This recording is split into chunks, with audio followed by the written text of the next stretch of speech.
자리에 앉으십시오. 설교 말씀 드리겠습니다.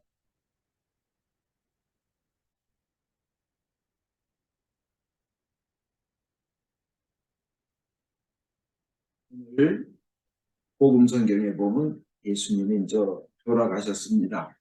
물론 이렇게 예루살렘에 입성하시고 실제 우리가 돌아가는 것을 기념하신 것은 이번 주 목금토입니다. 근데 복음 성경에 의해서 말씀드리겠습니다.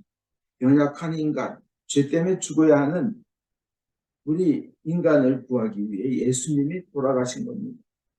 우리가 사순절에 예수를 닮아가려고 했지만 우리는 참 성공하지 못하고 완전치 못하는 경우가 대부분입니다. 그럴 때 꼭 기억해야 할 것이 있습니다.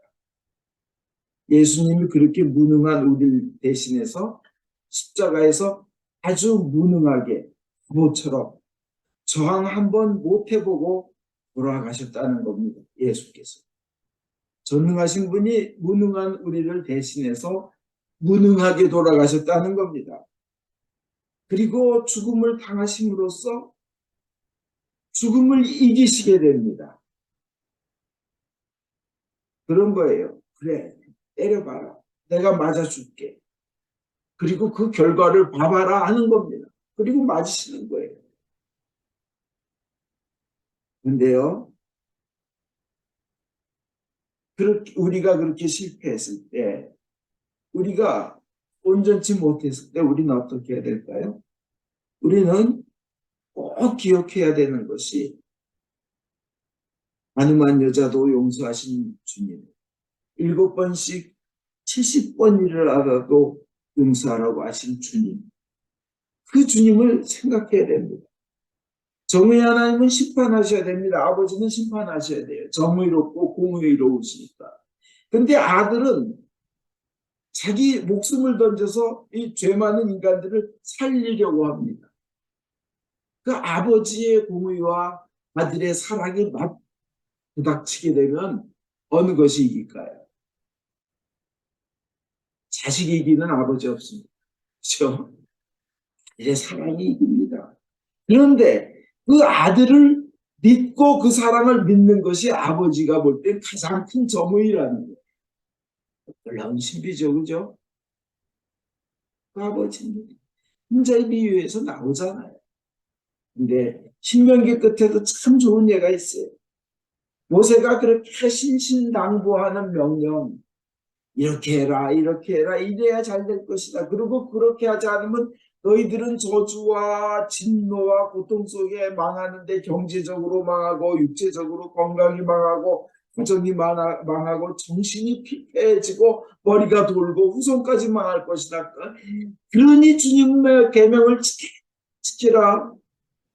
그래놓고는 신명기 끝에요. 31장 29절에 보면 내가 죽은 다음에 너희 이제 2세들이죠. 세컨 제너레이션. 스스로 부패하여 내가 지시해 주는 길에서 벗어나리라는 것을 나는 알고 있다. 그러죠. 모세가.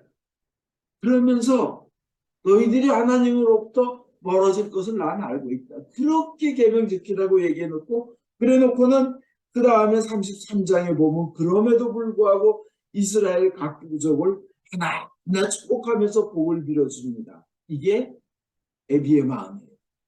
이게 아버지의 마음이고 이게 하나님의 마음입니다.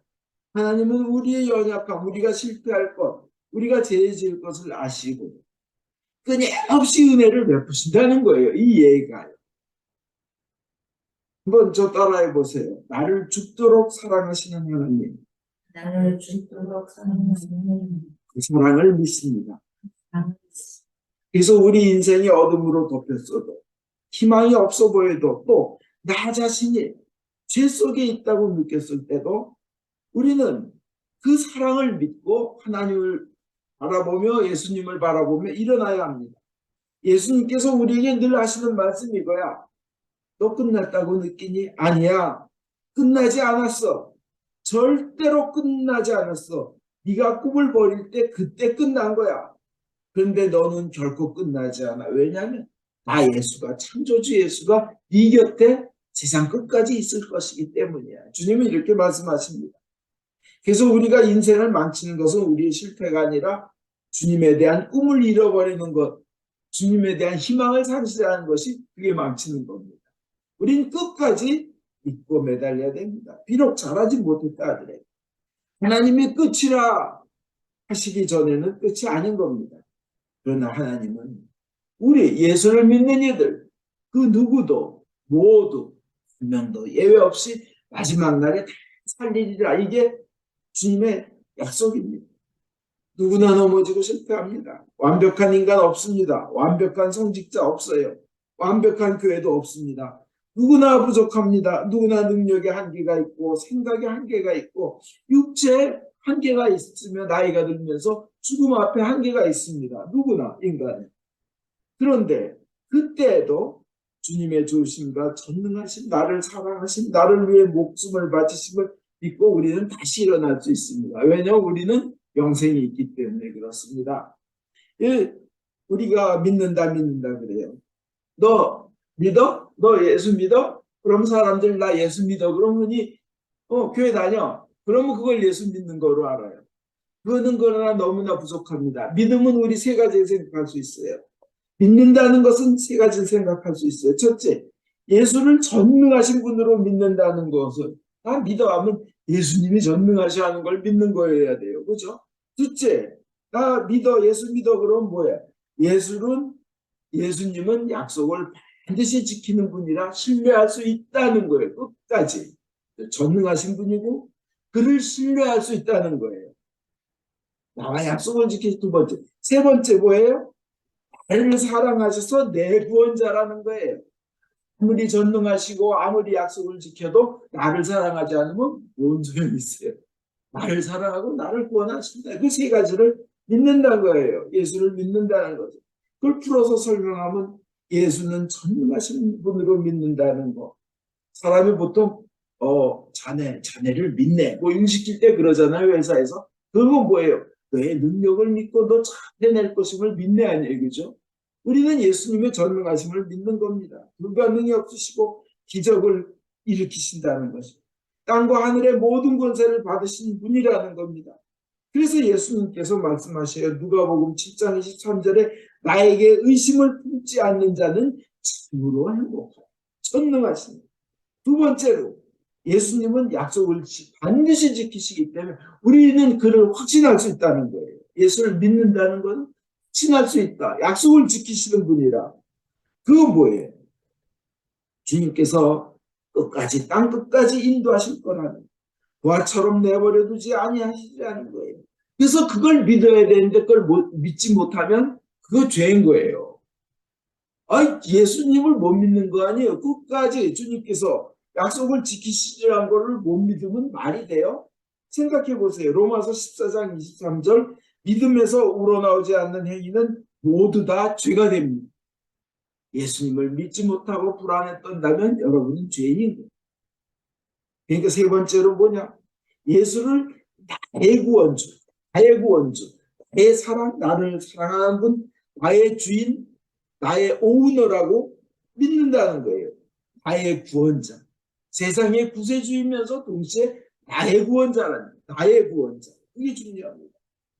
주님께서 요한복음 16장 9절에 그분은 나를 믿지 않는 것이 바로 죄라고 지적하신 것입니다. 이렇게 얘기했어요. 예수님을 나의 사랑하는 나를 사랑해서 목숨 바친 분이고 그래서 나를 영원토록 영원한 생명으로 인도하실 그것을 믿는 것이 예수를 믿는 거예요. 이렇게 세 가지를 기억하시기 바랍니다. 죽을 때까지 믿는 것이 중요해요.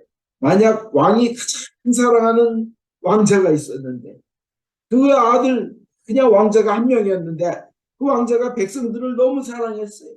그래서 백성들을 위해서 죽었어요.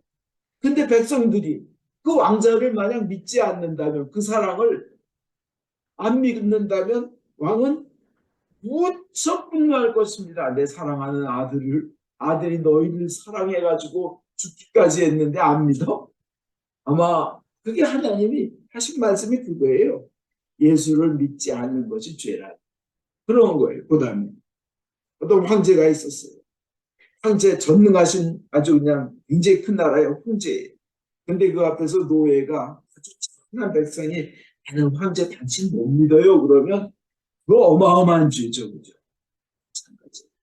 우리 세 가지를 기억하시기 바랍니다.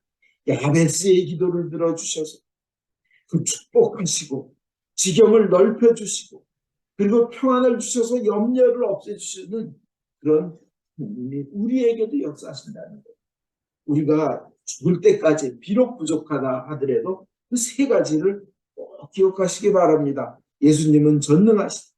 예수님은 약속을 지키셔서 나는 확실히 믿을 수 있다. 예수님이 를 사랑하시는 나의 구원자시다.